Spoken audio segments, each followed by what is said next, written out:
o Tribunal Superior do Trabalho, ele definiu 21 teses novas que são vinculantes. Eu sei que no Instagram, no TikTok, no LinkedIn, no Google, em todos os lugares, você já viu falar, já viu diversos prints, checklist de quais foram essas teses. Mas eu quero te falar uma coisa. Antes de tudo, pare e estude. No próprio site do TST, eu inclusive estou com ele aberto, você tem as 21 novas teses. E vai ser muito importante que na sua atuação na área trabalhista, você verifique, você confirme e você estude cada uma dessas teses.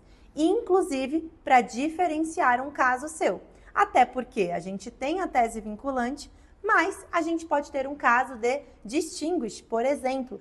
Só que para que eu entenda que um caso não se assemelha ao outro, eu preciso de fato estudar o precedente, então a base da tese vinculante e o meu caso.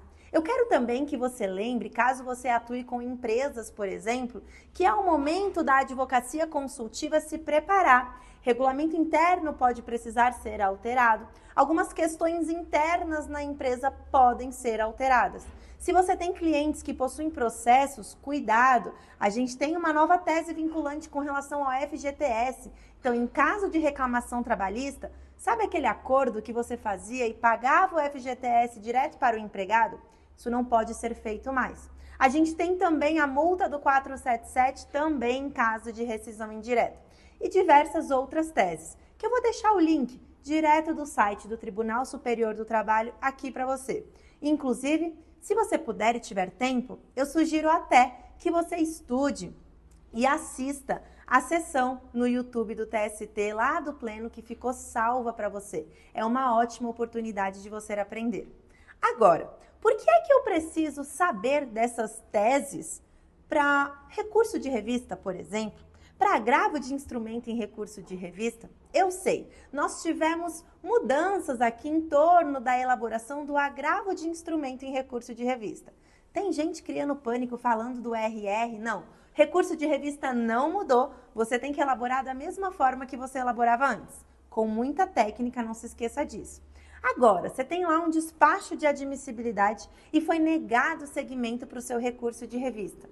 É caso de AIRR ou agravo interno. É nesse momento que você precisa olhar para essas teses vinculantes e também no site do TST, lá em jurisprudência, você tem que olhar para 3 pontos. O IRR, os incidentes de recurso repetitivo, os incidentes de assunção de competência e os incidentes de resolução de demandas repetitivas. Por que olhar para esses 3 que estão lá no site do TST?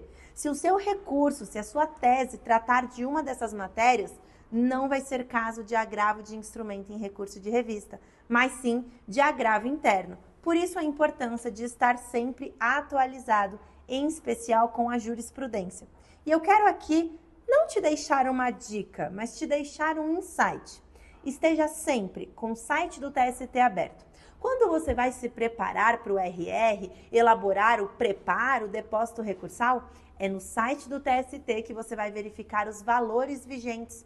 Quando você vai analisar o despacho de admissibilidade para saber se é caso de agravo interno ou de agravo de instrumento em recurso de revista, é aqui no site do TST que você vai encontrar.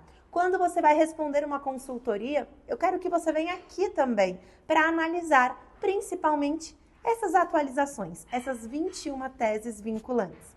Deixa eu te explicar uma coisa. O advogado, ele precisa ser técnico, ele precisa ser estratégico e ele precisa sempre estar atualizado. Se você tiver com alguma dúvida com relação a essas novas teses vinculantes, pode colocar aqui nos comentários que eu te ajudo.